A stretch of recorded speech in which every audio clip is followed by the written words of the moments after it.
All right. So what's up, beautiful people? Welcome everybody to the Heart of the Artist, the poetry show by women about female poets. We get into the history, the her story, the origin story, what makes us move, what makes us groove. And I'm so excited this week. We have Deanne Hill, Ma Dukes, amazing poet. So excited to have you here. Last week, we featured your poem as a way of introducing you, and now you are here and we get to have a fantastic conversation. But before we get into that, I want to share the poetry contest of the week. I know our friend Catalyst is putting it up in the chat.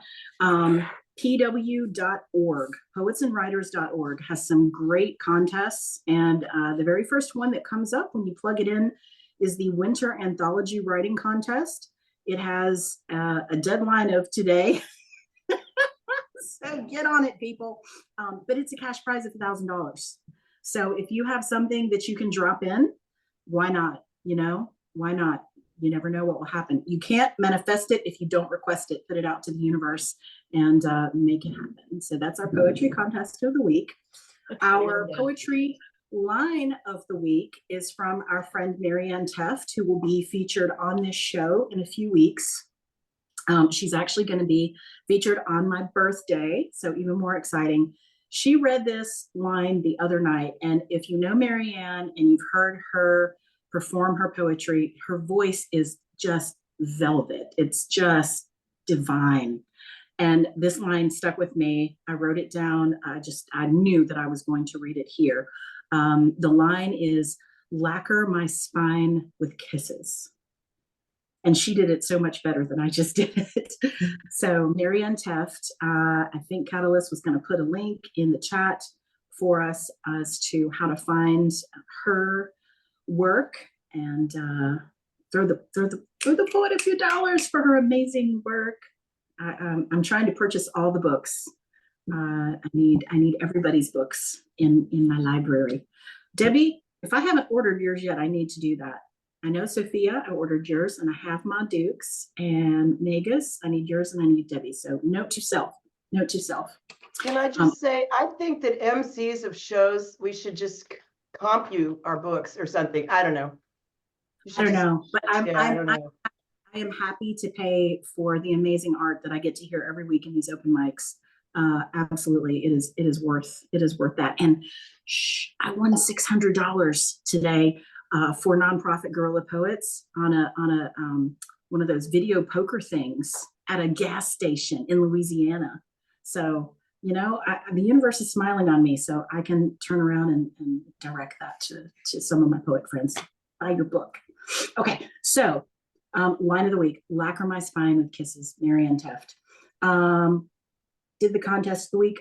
Poem of the week. Now this one, you guys may not have heard of this poet, except Ma Dukes will have. This is our friend Pamela K. Rice, also a guerrilla poet, a dear friend of mine. She writes beautiful things about mental health topics, and her book is called The Struggle Within. There we go, The Struggle Within. And she is on Instagram. If anyone, I don't have her Insta off the top of my head, but if anybody is interested in this, please DM me or Ma Dukes, and we can direct you to Pam. And I am going to read her poem, The Struggle Within. This is called Turned Away. I stood up and walked out of the meeting. Everyone stared as I tried to hold it together. I got in my car and burst out crying. I was there at the end. I didn't want to live. I don't know how, but I managed to call my wife. I told her that I wasn't coming home. She wanted to save me, but I couldn't wait.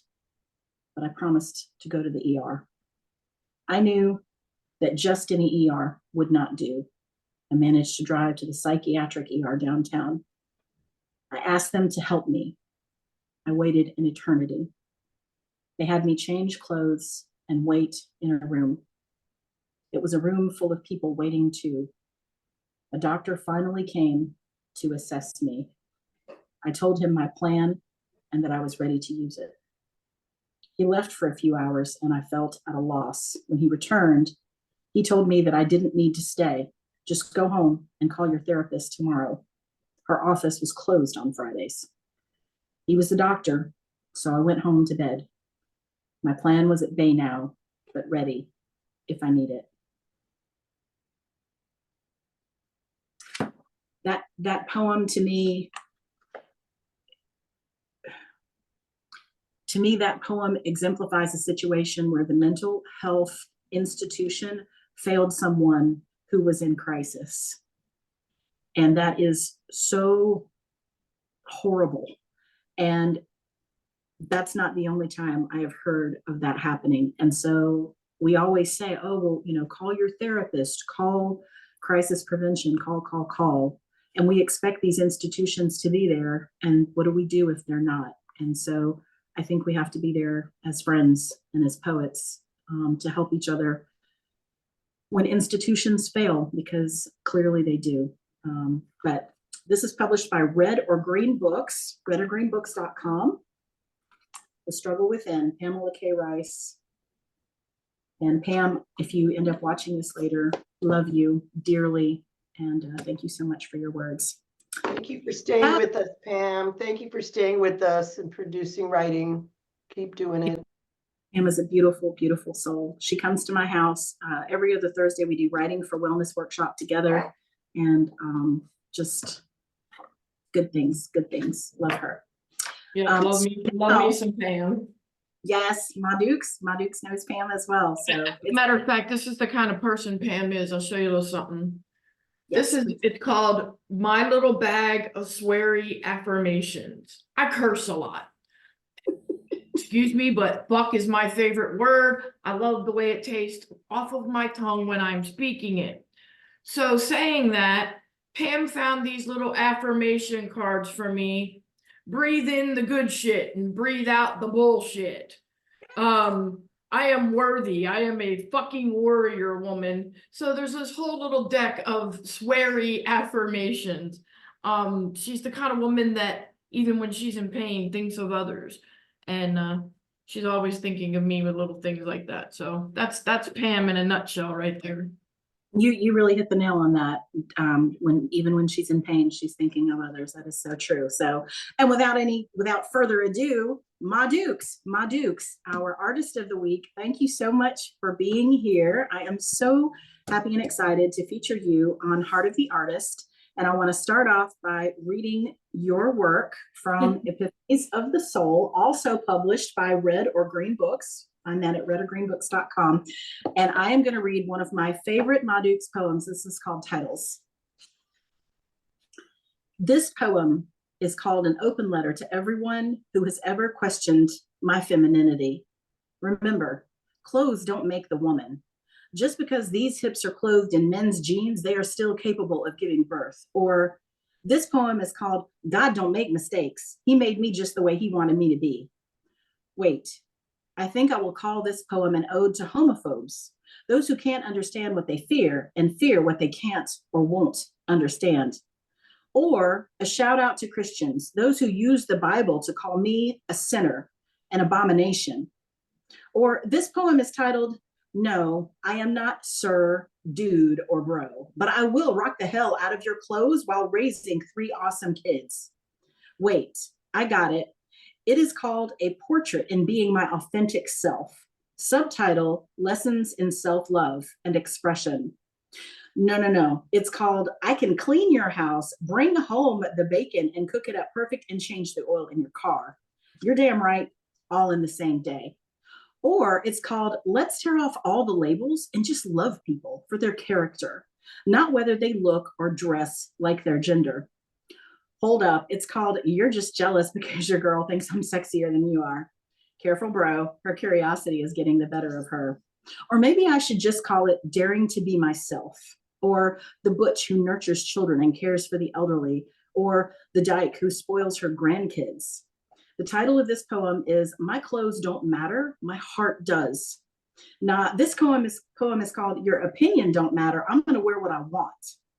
I know it will be titled My Femininity is Beyond Your Comprehension because it knows no norms or labels, because I am authentic as fuck. This poem is called I Don't Need Your Approval to Be Who I Am or Wear What I Want. You see, I am a dope ass woman who doesn't need a skirt or a dress or makeup to be female. This poem is called Your Insecurity is Showing, because obviously you need someone to hate because you can't admit you hate yourself. How about I call it, You Walk a Mile in My Shoes and I'll walk one in yours? Wait, I take that back. You couldn't walk a damn foot in mine. I think I will call this poem Love is Never Wrong. And besides, it isn't any of your damn business anyway. Actually, I will just call it I Am Woman. Hear me fucking roar. My Dukes. Thank you. It's always so interesting to hear someone else read your work. It's really, it gives you a lot of feedback that you're not expecting, you know. When I wrote that poem, I don't know if any of y'all have heard of a poet from, I believe he's in the Texas area, Breeze the Poet, through the Right About Now crew. He does a poem called Fuck Fear, the Praise Dance of a Sinner. And I highly, highly recommend going out on YouTube and finding the video and watching it. I'll put the name of it in the chat. But that's what inspired me, because he goes through his poems and his poem, and I'm gonna call it this, and all the reasons why I should call it this. No, I think I'll call it this. And that gave me the inspiration to write that poem as pushback. Whisper, as you know, and a lot of the other poets I associate with know, I follow the red road. I fell into the Native American spirituality, about 10, 11 years ago now. There's a ceremony where when they, let's put it this way, when they have ceremonies where everybody gathers, women are kind of expected to wear skirts, keep their shoulders covered, modesty, okay? I have a problem with wearing skirts. And I wrote that poem as a pushback to, the argument, that's the one, as to the argument that, I need to get in touch with my femininity. I'm feminine.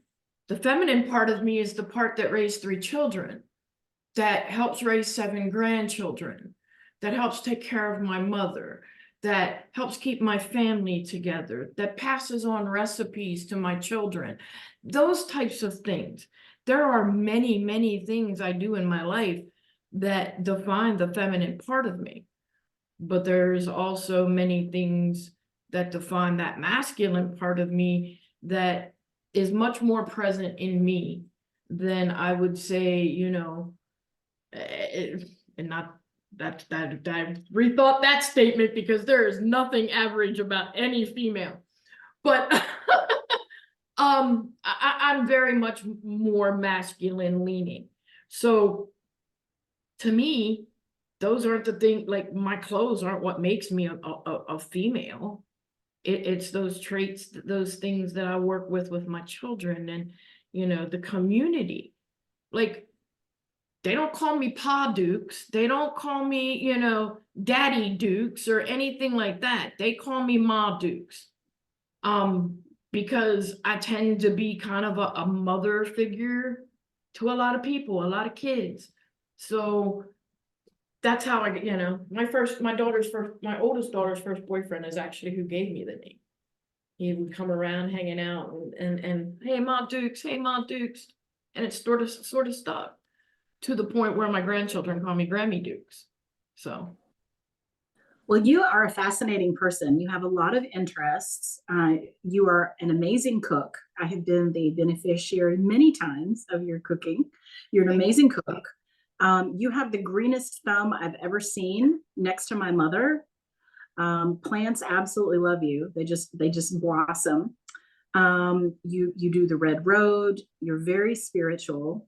You just have a lot of interesting hobbies, but you also have a very interesting history. You've had a very tumultuous history. And one of the things that I remember reading in the back of Epiphanies of the Soul is that you were a published author when you were in high school, I believe. Yeah, I had a couple of my poems published in the local newspaper. And then, one of those parental comments that tends to slash a child's motivation, a child's desire, a child's dreaming to be something more. And I ended up putting my poetry down for probably about 15, 20 years. And I picked it back up as a way of journaling, as a way of therapy. And I've been doing it ever since, pretty steady. So yeah, I've had some ups and downs in life, to say the least. Absolutely. So if you were to look back across all of the things that you have been through, is there one or two that stick out to you as the most formative in terms of the way that the expression of that comes out in your work as a poet?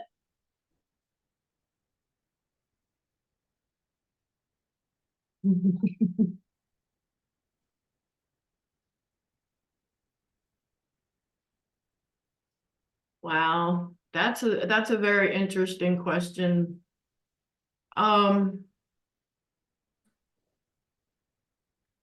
Without giving too much detail, my first marriage, alcohol, drugs, and abuse were involved. And those 11, 12 years really is what inspires me to write poems like Cheese. There's a poem I wrote, and the title is called Cheese, but cheese as in say cheese when you get a picture taken. And it talks about, take a picture of your face when you're crying and snotty and swollen and all of those things. So that just about the time you remember, or you think you remember, that he's a good guy and that, he's going to change and all of those things, you come across that picture and you remember. So that's where a lot of my poetry, my advocacy in poetry for women and for mental health comes from. The second most defining moment or part of my life that leads me to know that life is short and you have to do whatever you can to make your mark on this world. In 2007, my son, there's no steps in my son, but my son by another mother, was in an industrial accident and in an explosion. And when he made it to the Lehigh Valley burn unit, they gave him a 4% chance of living. And they gave us all kinds of crazy odds. If he, survives, he's going to be in the hospital for a couple of years and all of these things. My son was home in 11 and a half months after the day of the accident. He is survived, not only survived, he thrived. He has his own home. He works. He loves smoking any kind of meat he can get his hands on. His father and his brother-in-law and sister live with him. He's got a great circle of friends. And yeah. And to me, that moment, getting that phone call and standing in the parking lot of the Hershey Medical Center when the helicopter took off, knowing that I may not get to the hospital in time to see him again. And then to see him walk out of that hospital a year later, anything is possible. Anything is possible. And that made me want to say whatever I could, do whatever I could to make a mark on this world so that I leave a legacy to my children and my grandchildren. I want them to know that anything is possible, regardless of gender, skin color, accidents. My son, when you look at his fingers are only this long. We call them his nubbies. But he can do anything you or I can do with those nubbies, So that's what I want to leave for this world, in my poetry, in my advocacy. Anything is possible. That's a hell of a message and a hell of a motivation. Thank you for sharing that and for being vulnerable. Is there a poem that you wrote about that? About Tyler's accident? No, I have not been able to write about it. I write about the recovery, not the accident. Yeah. Well, we talked about earlier, the opportunity that you would have to share some of your work. Is now a moment when you would like to read for us? Sure. Again, a lot of my poetry is rooted in mental health.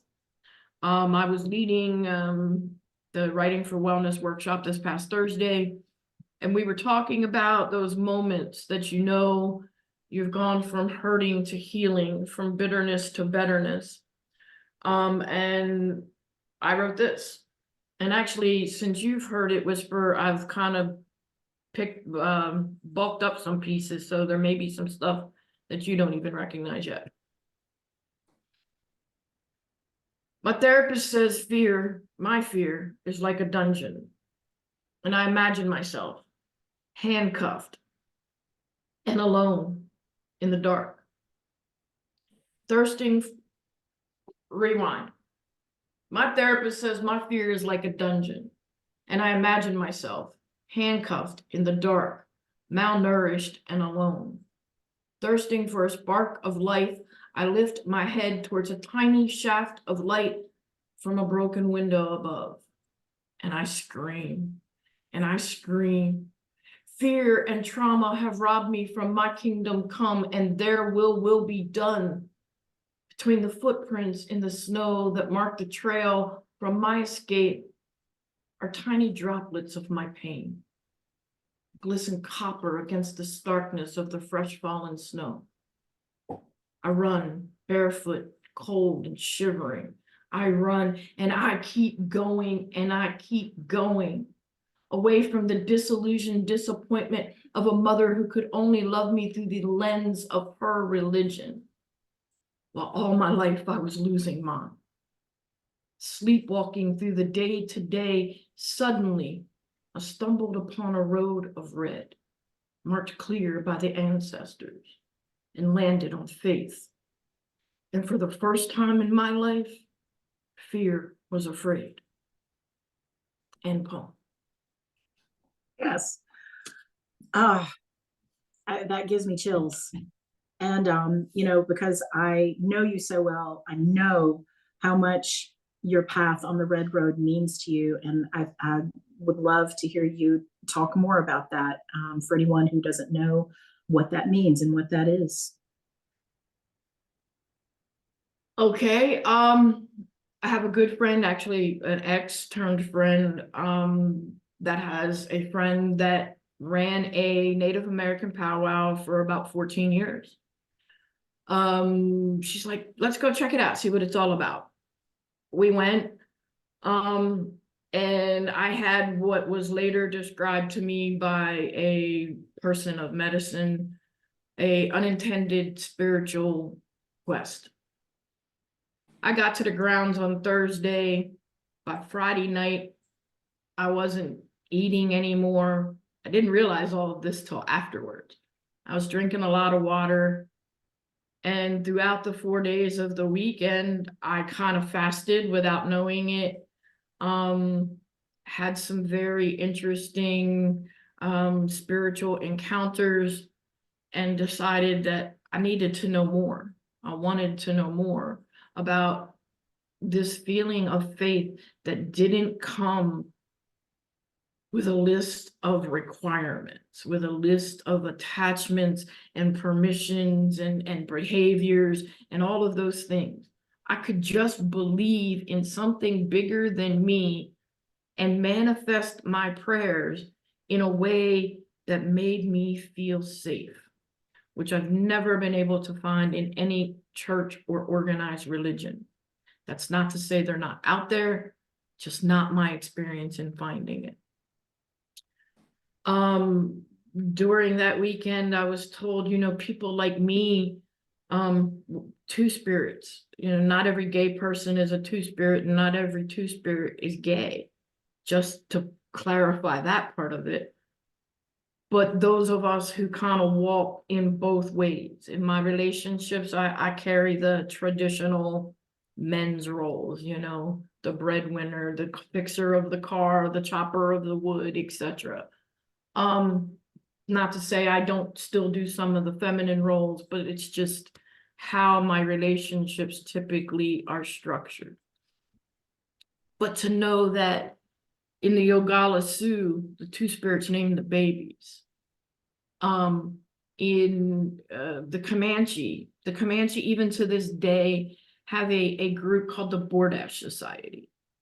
And back in the day, the Bordash Society were effeminate men that went out prior to a war party, set up a camp, made food, you know, a kitchen and places for the warriors and all of that. And when the warriors would come back from their raid or whatever, it was those men that saw to their wounds, that fed them, that saw to every aspect of whatever those warriors needed. It was accepted. It was, you know, people like me were honored and revered. And that in itself held a certain appeal to, as opposed to what I call dominant society, where people like me are spat on or called names or, you know, have been treated in all of the ways we've been treated for all of the centuries we've been treated. So to know that, A, there's a place for me to have faith without fear, and a place where me and people like me are not only accepted, but honored. That gave me a path, and my path forward since then, I've learned what Sweat Lodge is about. I've been out on vision quests, seeking vision for what to do with my poetry, what to do with, you know, how to best work with my poetry and my advocacy in the community, seeking vision for personal decisions that I need to make in my own life. I've been to various other ceremonies with members, you know, the lady that ran the powwow, the friend of a friend, I actually call her sister to this day. Her and I have become so close that there are not, I don't know too many blood sisters that are closer. She's my ride or die, so to speak. I don't know where I'd be to this day without her. She's also my spiritual mentor. So finding that for me changed my life, and I truly believe it saved my life. It is amazing. I was sitting here just writing down trauma, down arrow, creativity, spirituality, giving back to community. You know, all of these amazing things that have come out of some really hard shit for you. Yes. Talk to us about your work in the community, because you've done some really great things, and you're aligned with a really fantastic group, Guerilla Poets, which I definitely want you to talk about. Talk about those things a little bit, and then circle back to how those drive and expand your creativity to continue to make amazing poetry.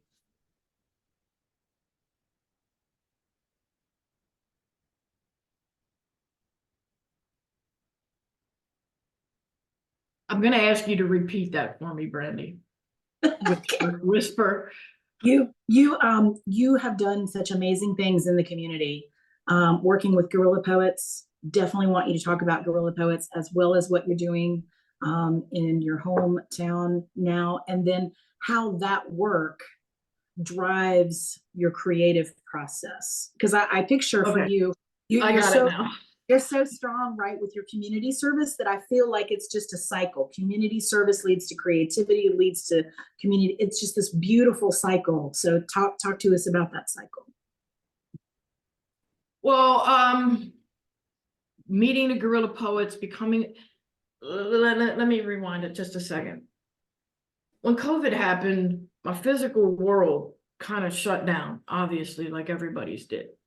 But my poetic world opened up exponentially, because all of a sudden there's all of these online poetry groups and online open mics and things. And I got to hanging out with some of the crew from the Right About Now gang, which led me to Mindwell Poetry in Albuquerque and Zach Kluckman.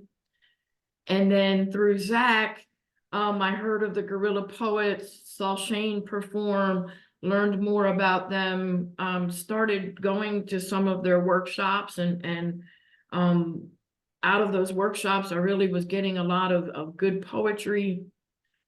But even then, something was missing. So I was like, how can I get involved with them? I talked to Shane. They do have a whole membership packet where you fill out an application. They have to let the board decide. And really what they're looking for is, why do you want to be a poet? Why do you want to be a guerrilla poet? They are an activist group of poets and artists and musicians who use their work to work with at-risk children in the community. One of the programs I was involved with when I was living down there was Time Out Youth, which are the trans out youth. We would go there and do a writing workshop with them once a week, and readings. The Henderson kids that are in the at-risk youth facility.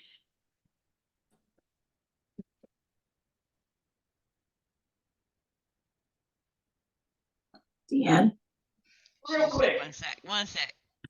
They did the Henderson kid did a whole reading and play at the Center for the Faith and Arts there in Salisbury.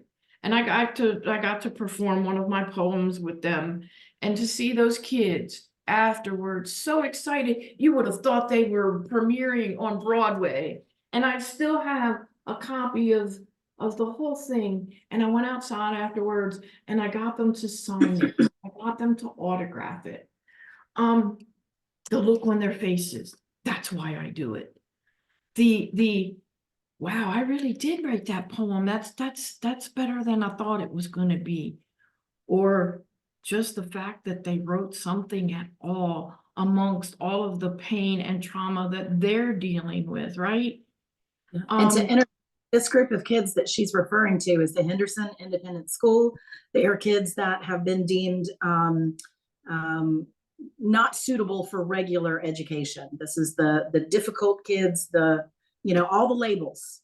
Yeah, and what would have been called the juvenile delinquents back in the day. But here they are with heart and talking about some of the most painful subjects with such clarity and eloquence that, they made me cry. They made, it was just a beautiful experience. If I remember correctly, too, Dan, didn't when that performance occurred, hadn't one of the kids in the group, something happened?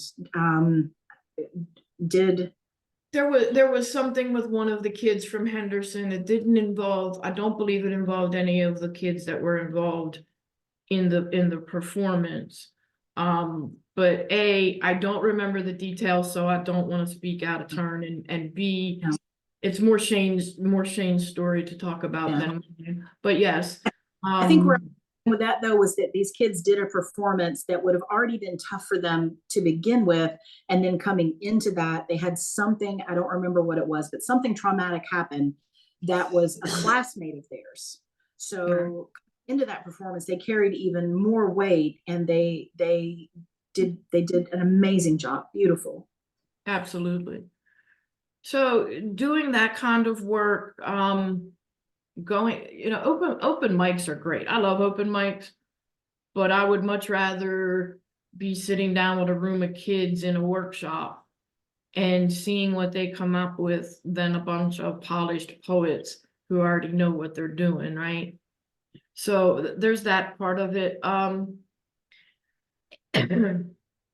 Up here, I've gotten involved with a similar group called Glow as the Timeout Youth. I've started working with them a couple times a month. They're literally right down the street from me. And now I host a open poetry reading at the local art gallery. That's actually, the art director is my daughter-in-law's father, so we're in-laws. And the people that he had before running poetry weren't consistent. So he asked me if I'd like to give it a try. So we're doing that. I'm looking to, there's a place up here called the Justice House for Hope. It is a center for children and women that have been human trafficked, sexually trafficked, and are trying to reintegrate into society. Now, these are people from this local area. So I'm working on getting together some poets to do a local anthology that will benefit the Justice House for Hope. So that's something there too that I'm looking to work out this year. I know that Native American issues are very important to you. And one of the things that I learned from you is that Native American women are one of the most victimized groups in our society. Do you want to talk a little bit about that for a second? Absolutely. There's murdered and missing Indigenous women movement. The red dress, there's actually a red dress society where they go to different powwows, Native American gatherings, Native American museums, and set up these crosses with these red dresses that, you know, signify the missing and murdered Indigenous women. Women of color, particularly Indigenous women in Canada and the United States. I don't know the exact numbers, but it's off the charts, particularly in like Alaska, anywhere there's oil fields or large man camps where there's working camps. It's crazy how easily kids go just snatched or gone, you know, and unfortunately, Indigenous people do not get the same coverage, the same attention from law enforcement that maybe some other groups get. So yeah, it's a big epidemic. If I could probably, I thought about it, but I should have looked up the stats. But for me, that's important. I actually wrote a poem about it. I wrote that one's called No More. I wrote another poem called Vanished about sex trafficking of kids in general. I feel like, you know, a lot of people watch like Law and Order SVU and they see these things and they think, oh, it's TV stuff, it's made for TV. It's not as endemic as, you know, TV might make it out to be. I'm here to tell you it is. There's thousands and thousands of kids that go missing every year, right? From not only this country, but other countries. Countries like Poland, Czechoslovakia, those countries, you get girls over here from places like that all the time. So I think it's something that I wish more women in general were attentive to and advocated against, you know, or advocated for more resources, more policing, more whatever it takes to stop this from happening. So you have a lot of things that you are deeply invested in emotionally and with your time. Where do you see Ma Dukes going forward? I mean, my goodness, you're going to need to clone yourself. What's next? What's next for you? I'd like to have both. There's 2 books I want to publish, hopefully both this year. One will be a poetry book about my walk on the Red Road, particularly as a white person. And I'm messing around with a title whisper. walking the red road with white feet, Ooh. something like that, or in white moccasins, maybe something like that. And then I want to particularly focusing on anxiety, but I have probably 40 poems on mental health I could organize into a book tomorrow. So motivationally wise, those are two things I want to get done this year. I want to expand the program with Glow. We have the Guerilla Poets has the James D. Polk Center thing coming up in March at the James Polk Presidential Center in North Carolina, where we are going to be reading. I'm going to be reading about the Catawba tribe, some poems I wrote about that time, and then some of our African American brothers and sisters that are in the group are going to be reading about the slaves that lived there on that particular property and the children that were raised there, Lucy, Elias, and the third one I can't remember. Ja would know it. And to connect the dots for some of you guys and anyone who might see this on the internet. So when you said Ja, you're referring to Coach Ja Smalls. Yes, He he's one is of a the Guerilla Guerilla Poet. Poets. Yep. He is based in North Carolina, and his brother is Mr. Witz, who is on Instagram Spaces and who does the Wednesday night open mic, Who Make It Up in Here. So it's like everybody's all, you know, like one big happy poetry family, and it seems like all roads, or at least all the roads I love, connect back to Guerilla Poets. But I really would love to hear you read something else. What else would you like to hit us with? You have so many good ones. I'll hit you with a poem in a minute, but I'd like to answer Debbie's question in the chat if that's okay. Yeah, absolutely.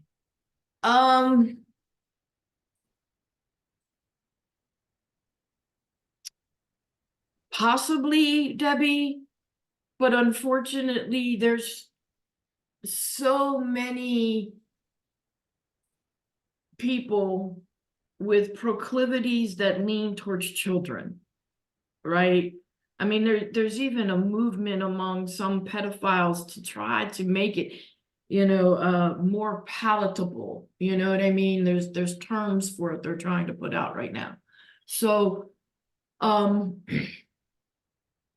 believe that it might help in the reduction of trafficking of women for sex trafficking, but I'm not sure that it would help with the children so much.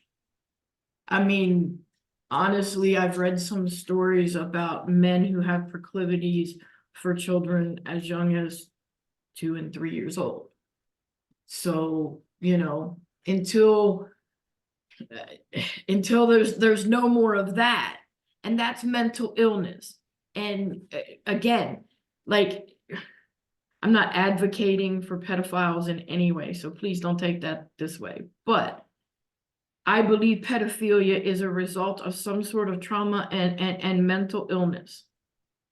And if mental health were the priority in this country and abroad that it should be, particularly for men, right? Women back in the 50s, 60s, and 70s, they had mother's little helpers. They could go to their doctors and get a pill for depression, a upper to get them going, all of these things, right? But men were taught to suck it up, be a man, be this, be that. So many men became broken because they didn't have a way to express themselves.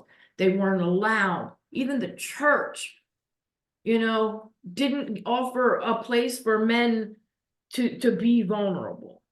So now we have, you know, 1, 2, 3 generations of men that are broken inside. And I really have to give it to Gen Z, the millennials, and the younger generation that are seeking mental health for themselves, that they are trying to break these generational systems and these generational curses.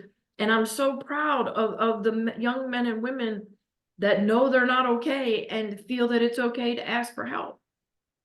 such a great point that we normalize the idea of mental health access and treatment for women a long time ago. But you're right, men were held to a different standard. Suck it up.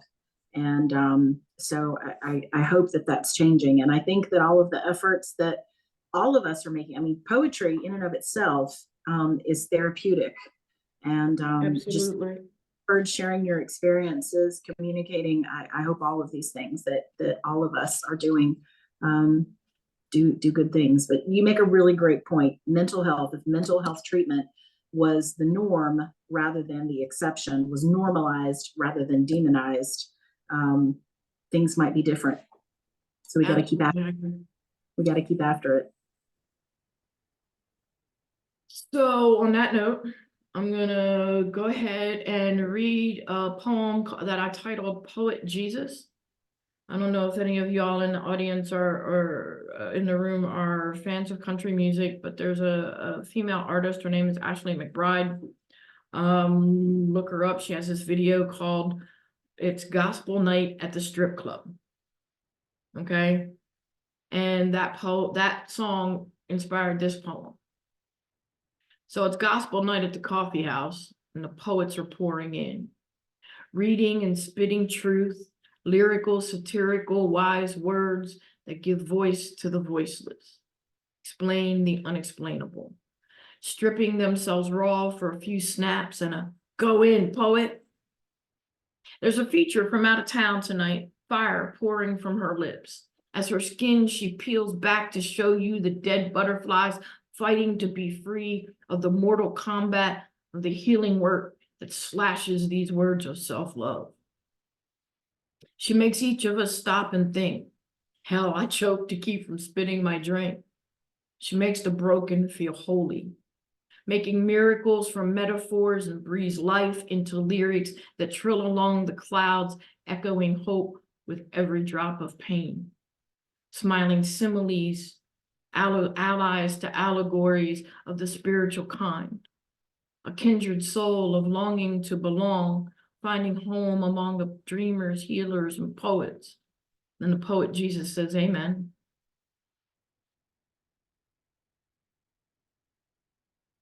Thank you. Debbie, are you okay? I see you keep wiping your eyes, honey. Oh, this is making me so emotional. That's okay. I'm okay when I get emotional. This is so helpful. Okay. Important. Just checking in. Thank you for checking in.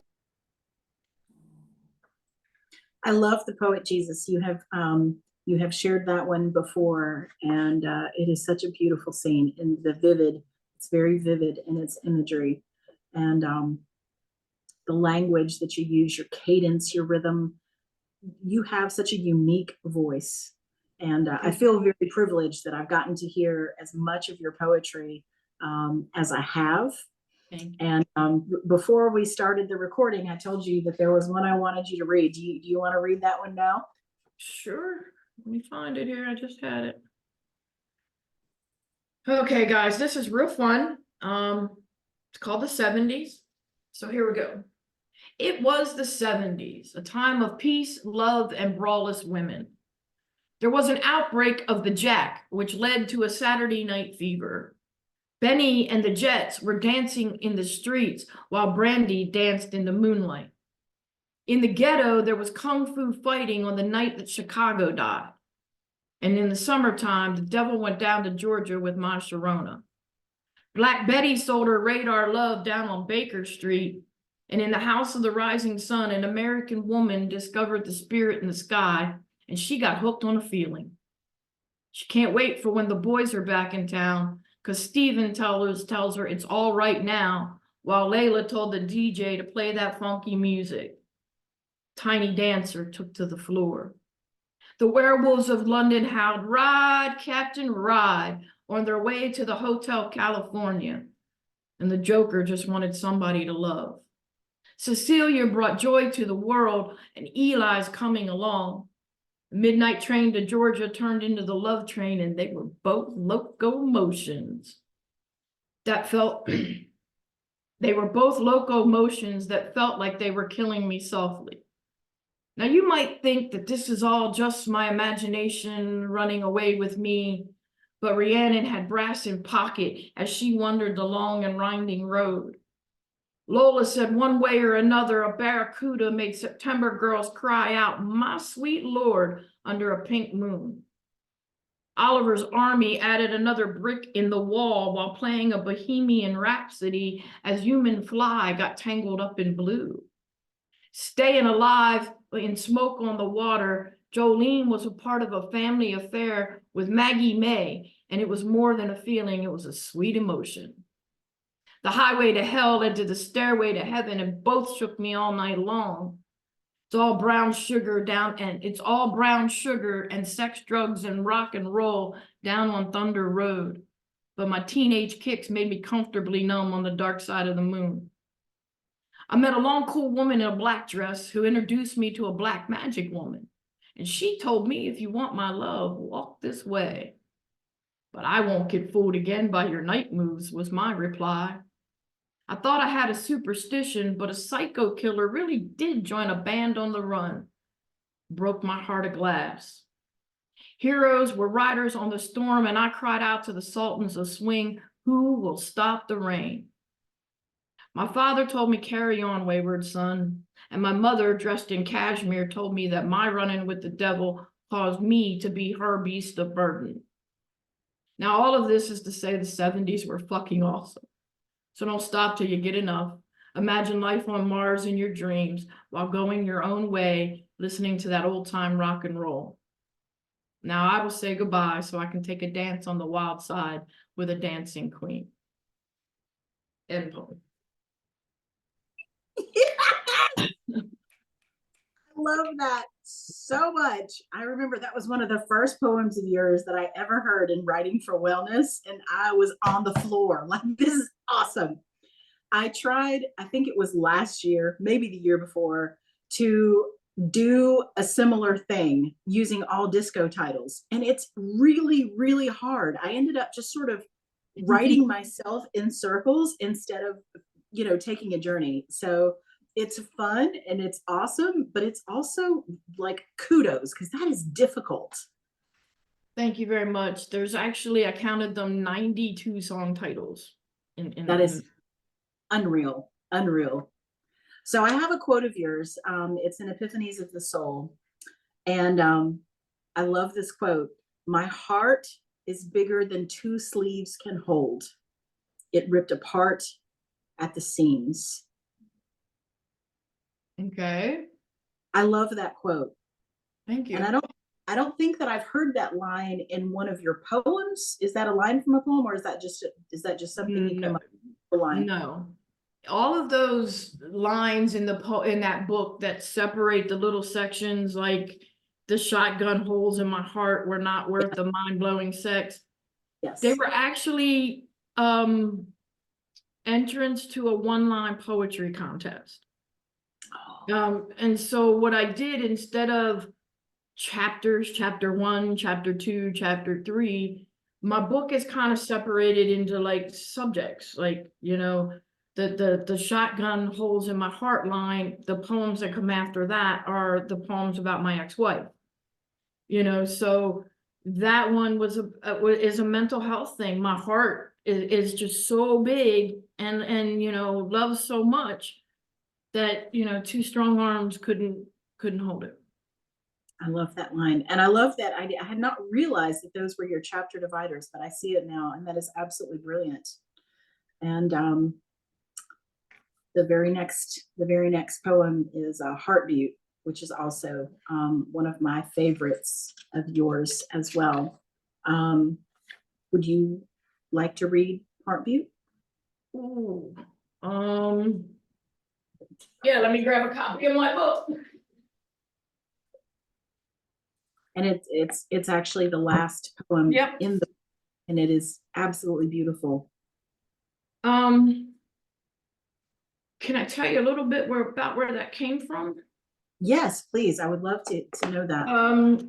After an especially great powwow, the drums will do victory songs, and Heartbeat is the title of one of the victory songs from Powwow.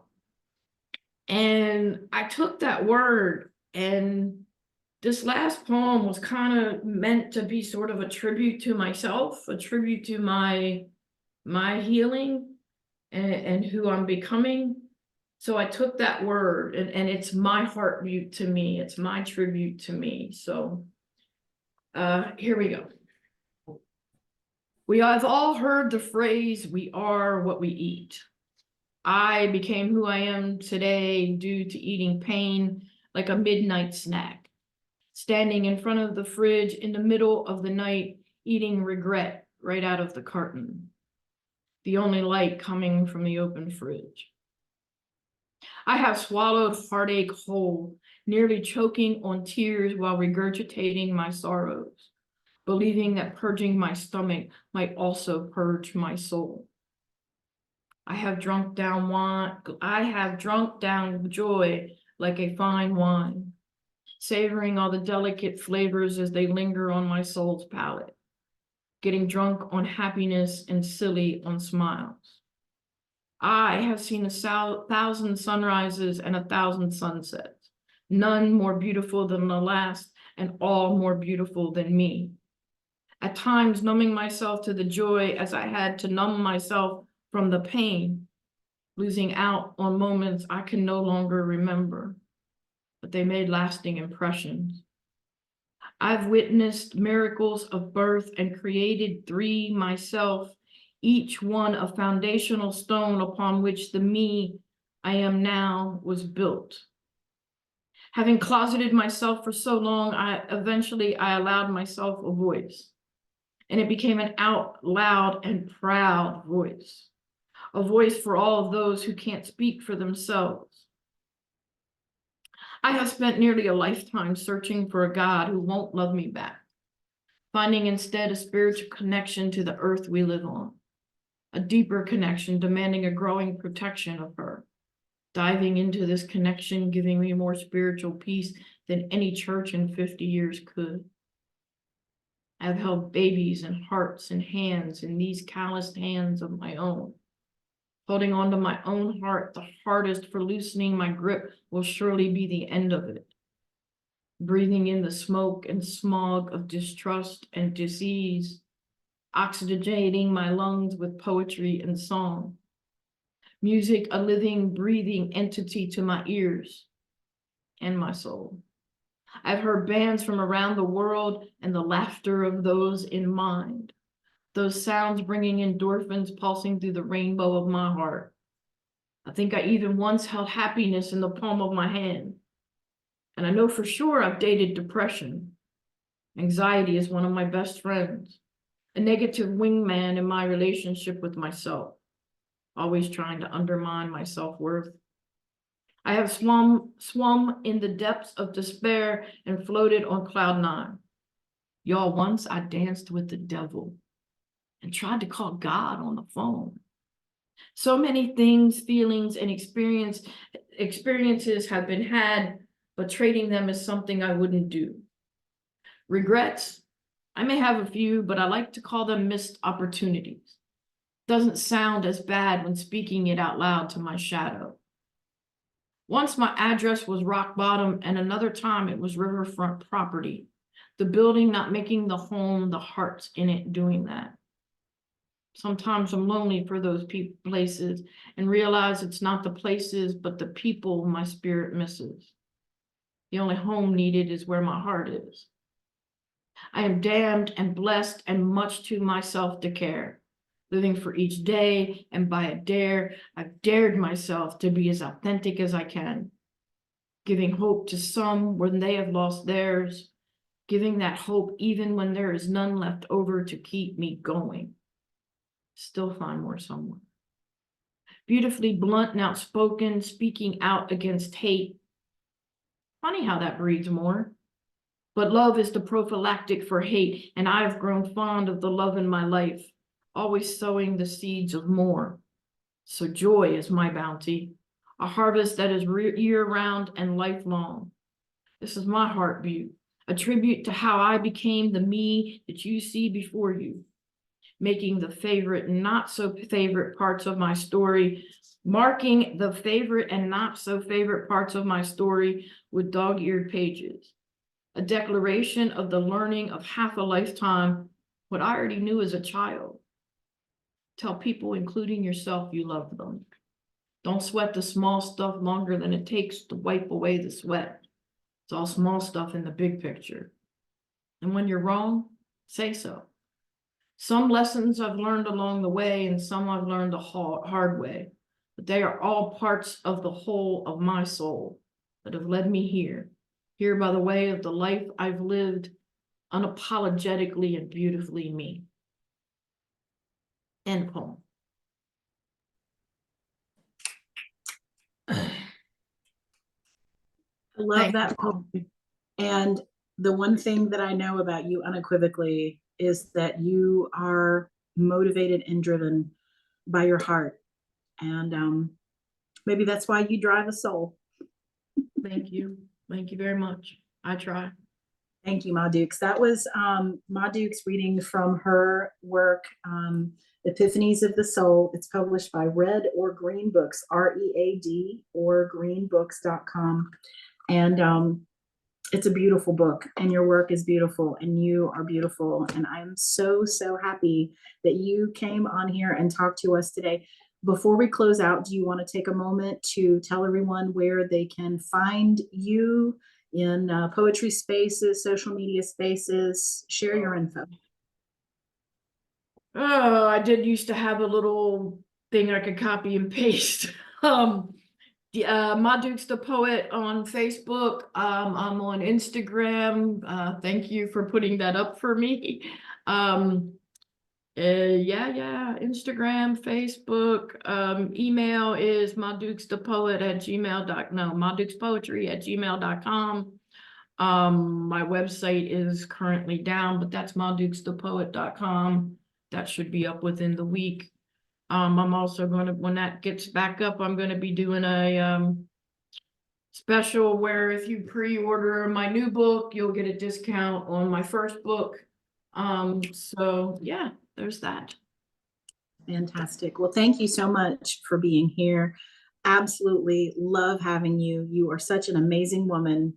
You have had an amazing life story, and you're doing amazing things in the community. And just thank you for being part of the Open Minds, Open Mic, Heart of the Artist family. So Thank you Thank for you. having me. I can't wait to join the open mic and get to know you folks, everybody a little better. And I really appreciate the platform.